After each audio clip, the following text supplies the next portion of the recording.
We're about to see an amazing moment here in Bangmouth Village where one phone call changes Wendy's life forever. Let's take a look at how I made this moment so powerful. One of the first things I started with here is a wonderful literary technique where you put two things next to each other which are opposites. Do you know the name of this? If you remember back to your GCSE English, yes, it's called close togetherism. All right, very powerful technique. Let's see how I use it at the beginning. Let's take a look. Hello, speaking. Hello speaking. Very normal, very natural way to answer the phone. Hello speaking. Right, but let's see what happens next and see that close togetherism in action. Wendy? It's me. Billy Bangmouth.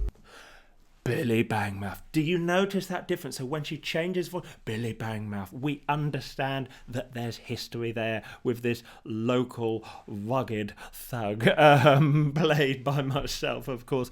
Very horrible sort of gentleman there. Look at that, leaning threateningly against a pylon. Now, what I wanted to achieve with the next sentence, with his sentence, is I wanted us to understand that he is still in love with her, right? But how do you do that in a single sentence? I still love you, Wendy. Just say it, yeah?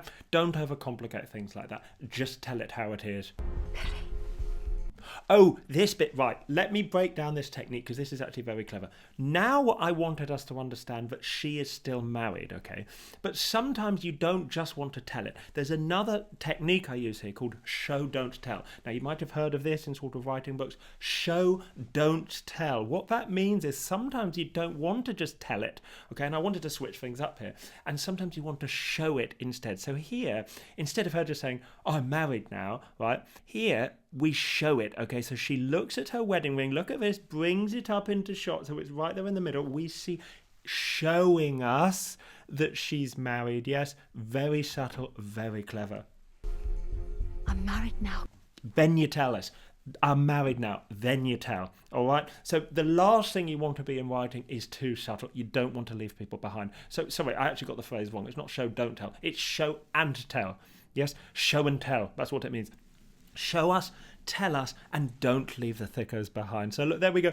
Two fantastic literary techniques I'm using there. Close togetherism, show and tellism. Like and subscribe, click the ding, hit the bell, whatever it takes.